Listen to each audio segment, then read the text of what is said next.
साथियों, आज हम उर्दू को पढ़ेंगे और उसकी आवाजें जानेंगे कि हम इसे कहाँ इस्तेमाल कर सकते हैं।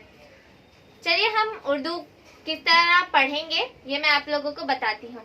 सबसे पहला हर्फ है अलीफ। अलीफ को हम इस तरह बनाएंगे। अलीफ की आवाज होती है, हम इस तरह अलीफ को पढ़ते हैं अलीफ। अगर आप लोगों को इंग्लिश आती हो, उर्दू ना आती हो तो आप लोग ये लिख लें ताकि आप लोगों को पढ़ने में आसानी हो। अलीफ आवाज देता है ए की, जिस तरह हम इंग्लिश में ए यूज करते हैं किसी चीज को लिखने के लिए, उसी तरह आ की आवाज के लिए उसी तरह इंग्लिश में अलीफ को यूज किया जाता है। अरबी उर्दू में अलीफ को यूज किया जाता है और हिंदी में आ को यूज किया जाता है। अलीफ के बाद आता है अलीफ मदा। मैंने आप लोगों को पहले नहीं बताया था, अलीफ मदा भी हर्फ है, वो अलीफ ही है, उसके ऊपर मद आने की वजह से उसकी आवाज खींच के आ जाती है। तो हम इसको लिखेंगे अलीफ मदा, अलीफ मदा, और हम उसकी आवाज दो ए की देंगे और बड़ी आ की देंगे, तो उसकी आवाज आ की आएगी, खींच कर आवाज आएगी उसकी। उसके बाद आता है बे। बे हम इस तरह लिखेंगे ताकि हमें पढ़ने में आए। अगर हम हर्फ को भूल जाएं कि हमें ये बे है तो हम ये देखकर याद आ जाए कि हमसे बे पढ़ना है, इसकी आवाज बे की होगी और ये बी के तरह इस्तेमाल होता है और हिंदी में बा के तरह इस्तेमाल होता है। जैसे बस, हिंदी में बस के लिए बा का इस्तेमाल किया जाता है, इंग्लिश में बी का इस्तेमाल किया जाता है और उर्दू में बे का। बे के बाद आता है पे। पे इस तरह लिखेंगे और पी की आवाज करेगा ये, और हिंदी में पा की आवाज करेगा। बे पे ते। पे के बाद आता है ते।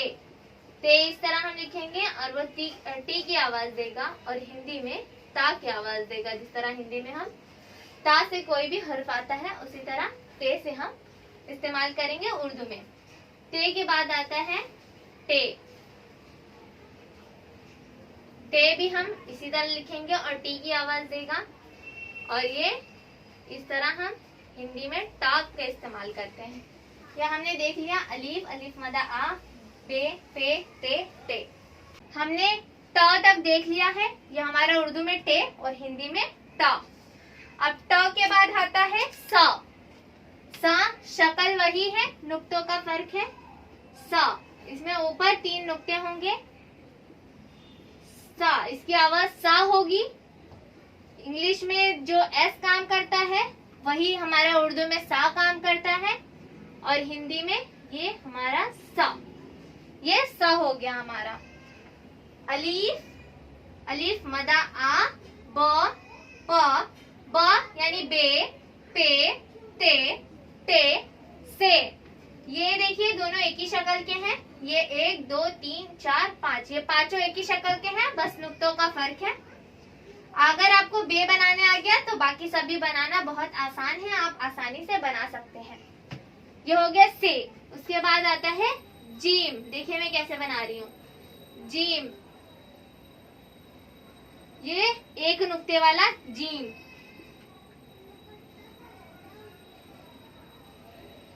इसकी आवाज जीम की है और जो काम जे करता है वही जीम करता है। कई जगह जे के जगह जी भी यूज कर सकते हैं जीम के लिए। फिर हमारा हिंदी में जा इस्तेमाल होता है। जा जो आवाज देता है वही हमारा जीम आवाज देता है। जीम के बाद आता है चे। चे एकदम जीम की तरह रहेगा, सेम, बस नुक्ते का फर्क होगा। यहाँ अंदर उसके 3 नुक्ता होगा। ये जो उसका पेट है उसके अंदर 3 नुक्ता होगा, हम इसे पेट बोलते हैं याद रखने के लिए।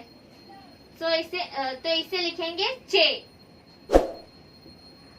चे, चे, चा से चाचा। चे सी से आता है, अगर सी एच चे आवाज आती है।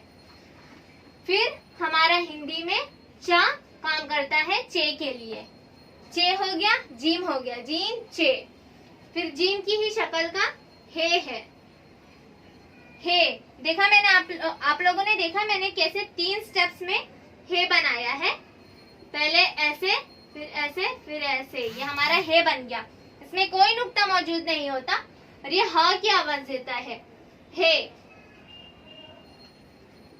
जैसे हमारा एच आवाज देता है उसी तरह हमारा हे, और हिंदी में ह काम करता है उसकी जगह। ये हो गया हमारा हे। हे के बाद आता है खे। खे अलग से आवाज आती है। ये दिखने में जीम चे हे की तरह होता है। इसके ऊपर एक नुक्ता होता है, इसके सर के ऊपर, इसे खे पढ़ा जाता है।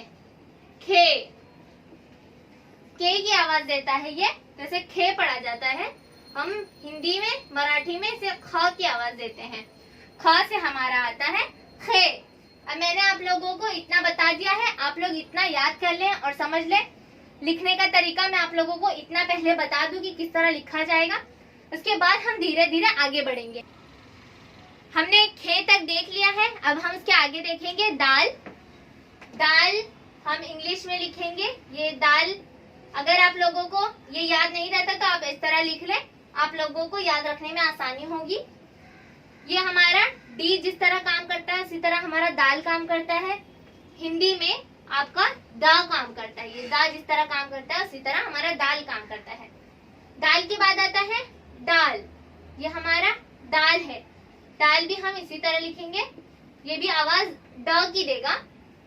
ये भी डी, डी जिस तरह आवाज देता है उसी तरह दाल, डा, डा की आवाज देगा।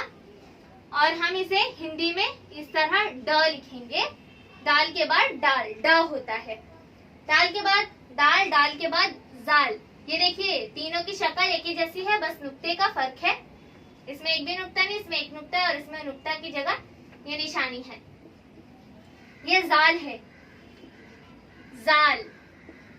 ये जेड जिस तरह आवाज देता है उसी तरह हमारा जाल आवाज देता है, और हिंदी में आपका जा आवाज देता है, जाल। ये हमारे दाल, डाल, जाल हो गया। अब हम देखेंगे रे।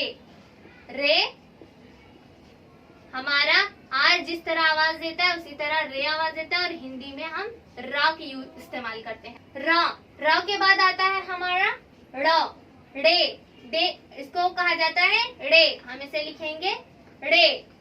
और ये हमारा डी के तरह ही इस्तेमाल होता है, जिस तरह हमारा दाल, डाल और रे तीनों को डी जिस तरह इस्तेमाल होता है हमारा, उसी तरह हमारा रे इस्तेमाल होता है। ड़ हिंदी में ढ़ होता है। रे के बाद रे, रे के बाद आता है जे, जे जाल, रे जे, रे जे जाल हो गया। उसी तरह जे है, जिस तरह दाल में एक नुक्ता डाल के हमने जाल किया था, उसी तरह रे के बाद जे आएगा, जे। जे हमने जे जेड की तरह इस्तेमाल किया जाता है, और हिंदी में ज। ये देखिए आप, दोनों जगह जा का इस्तेमाल हो रहा है। जिस तरह हिंदी में ही जा का इस्तेमाल होता है उसी तरह कहीं ये इस्तेमाल होता है, कहीं ये इस्तेमाल होता है। अब दोनों का फर्क मैं आगे आप लोगों को क्लास में बताऊंगी। पहले आप हरफों को जान लें। ये दाल के बाद वाला जाल है और ये रे के बाद वाला जे है। जे के बाद आता है जे, तीन नुक्ते वाला जे। जे भी जेड की आवाज देता है, ये जे होता है। हम इसे जे पढ़ सकते हैं, ZHE जे। जेड से इस्तेमाल, जेड जिस तरह इंग्लिश में इस्तेमाल होता है वैसे ही हिंदी में ज इस्तेमाल होता है और उर्दू में ज इस्तेमाल होता है।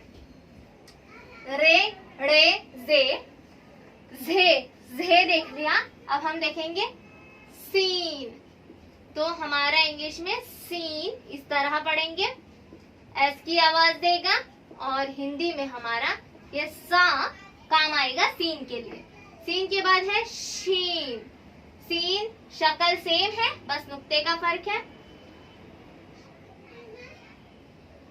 ये हमारा हो गया शीन। शीन ये श की आवाज देगा, श। जिस तरह इंग्लिश में SH करके श आवाज आती है उसी तरह शीन है ये श। हमारा हिंदी में श होता है, उसी तरह उर्दू में शीन आवाज देता है। शीन, शीन के बाद आता है स्वाद। स्वाद, स्वाद ये हमारा हो गया स्वाद। ये भी एस की आवाज देता है और स, इसे पढ़ेंगे स्वाद, स्वाद। जिस तरह सा आवाज करता है उसी तरह। अब ये आप लोग देख रहे होंगे कि ये सा, यहाँ पे भी सा है, और अलिफ बे ते से जब मैंने आप लोगों को बताया था उसमें भी सा का इस्तेमाल हुआ था। तो कई चीजों में हिंदी में सा से ही आवाज आती है, लेकिन इन चीजों के लिए अलग अलग जगह इस्तेमाल किया जाता है इन चीजों को। तो वो मैं आगे आप लोगों को जैसे जैसे हमारा लेवल बढ़ेगा हम सीखते जाएंगे। अब स्वाद के बाद आता है ज़ोद। ज़ोद इंग्लिश में हम इसे ज़ोद पढ़ेंगे, ज़ोद। उर्दू में हम इसे ज़ोद पढ़ते हैं और अरबी में हम इसे दौद पढ़ते हैं, डी से दौद, और इसकी आवाज भी द से आती है, डी से। लेकिन अभी हम उर्दू सीख रहे हैं तो हम इसे ज़ोद पढ़ेंगे, ज से आवाज आएगी, और इसके लिए भी हम ज इस्तेमाल करेंगे। अब देखिए, आप 4 जगह ज है, आप लोग कंफ्यूज हो जाएंगे, लेकिन आप लोगों को आवाज याद रखने के लिए ये ज ध्यान रखिए। बाकी इसके इस्तेमालात मैं अलग अलग जगह किस तरह कैसे हैं वो मैं आप लोगों को आगे बताते जाऊंगी। हमने ज़ोद तक देख लिया है, उसके आगे है तो। ये है तो की आवाज त्व, टी की आवाज आती है, और हिंदी में ता के इस्तेमाल होते हैं। तो के बाद आता है जो पढ़ेंगे हम इसे, और आवाज आएगी जेड के, और हिंदी में ज के, तो ज। इसके बाद आता है आइन,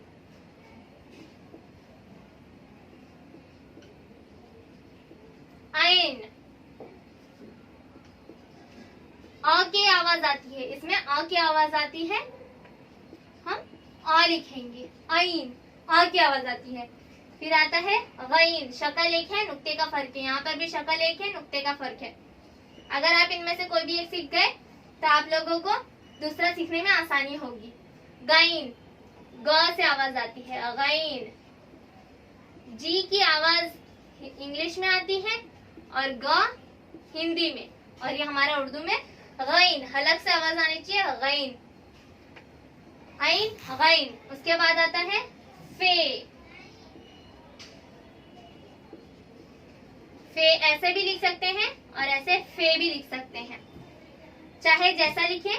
चलिए हम एफ से वाला लिखते हैं, फे, नहीं तो आपको पी से कंफ्यूजन हो जाएगा। ये एफ से फ से जो आवाज आती है ये फे से आवाज आती है, और हिंदी में हम इसका इस्तेमाल करते हैं फ का, फे हो गया। फे के बाद आता है काफ, काफ के भी 2 हैं, तो उनकी आवाजों में फर्क है और उनको इस्तेमाल कहाँ किया जाता है उसका फर्क है। तो ये हमारा जो नुक्ते वाला काफ है इसे हम घुमा के कॉफ पढ़ते हैं, कॉफ हलक से पढ़ते हैं, कॉफ। के की आवाज आती है और ये हमारा हिंदी का का इस्तेमाल किया जाता है। काफ के बाद दूसरा काफ है, ये रहा दूसरा काफ, इसे काफ पढ़ा जाता है, हम इसे लिखेंगे काफ।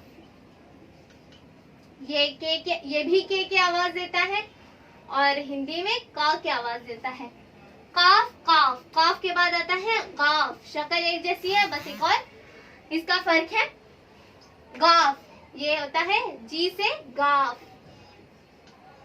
जी की आवाज देता है गाफ, और ये ग की आवाज देता है। अब ये देखिए, गईन में और गाफ में दोनों जी और ग की आवाज देता है, लेकिन फर्क ये है कि ये हलक से गईन होता है और ये गाफ होता है, गाफ। हम पढ़ने में और इसका नाम लेने में मुश्किल ना हो इसलिए मैंने इंग्लिश में भी लिख दिया है, काफ, गाफ, आइन, तोय, जोय, आइन, गईन, फे, काफ, काफ, गाफ। उसके बाद आता है लाम, लाम। लाम के बाद लाम के एल से इस्तेमाल होते हैं इंग्लिश में और हिंदी में ल से, लाम। फिर आता है मीम, मीम, मीम एम हम जहां इंग्लिश में इस्तेमाल करते हैं और हिंदी में जहां म का इस्तेमाल होता है वहां मीम। अगर हम म लिखेंगे तो मीम से लिखेंगे उर्दू में, एम से लिखेंगे इंग्लिश में, और हिंदी में माँ से लिखेंगे।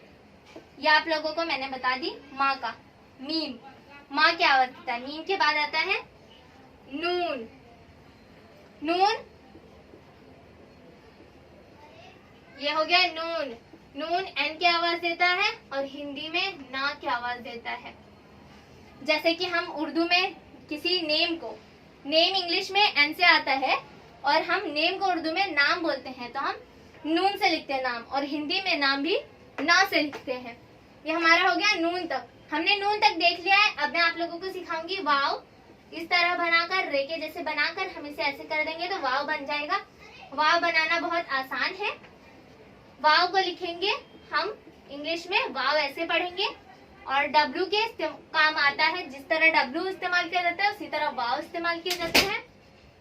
और व हिंदी में इस्तेमाल होता है, वाव। वाव, वाव के बाद आता है हा। ये देखिए आर के जैसे बन रहा है हा। हा बनाना बहुत आसान है। हा, ये हो गया हा। एच जिस तरह इस्तेमाल किया जाता है उसी तरह, और हिंदी का हा। हा के बाद आता है दो चश्मी हा। वो मैं आप लोगों को आगे बताऊंगी उसका इस्तेमाल। इसको लिखेंगे दो चश्मी हा। ये भी आवाज हा के ही देता है, लेकिन अगर दूसरे अल्फा हरफों के साथ मिलकर ये कुछ अलग ही आवाज देता है तो वो मैं आप लोगों को आगे बताऊंगी। हा के बाद आता है लाम अलीफ। लाम और अलीफ, तो लाम अलीफ, लाम है और अलीफ है, आधा लाम है और अलीफ है, तो ये लाम अलीफ ला की आवाज देता है, एल की आवाज देता है, और हिंदी में ला की आवाज देता है। खींच के आता है इसलिए ला की आवाज देता है, ला। लाम अलीफ हमने देख लिया है। अब हम देखेंगे हमजा। हमजा हम इस तरह पढ़ेंगे, हम जा, और हमजा आ के इस्तेमाल होता है। हमजा ह से लिखा जा रहा है तो इसका ये मतलब नहीं कि वो ह की जगह इस्तेमाल हो, ये भी आ के इस्तेमाल होगा। जिस तरह अलीफ इस्तेमाल होता है आ के इस्तेमाल होगा। जिस तरह आ इस्तेमाल होता है उसी तरह हमजा इस्तेमाल होता है, लेकिन इसे पढ़ा जाता है हमजा। हमजा के बाद आता है छोटी या। छोटी या, ये पढ़ा जाता है इसे ये।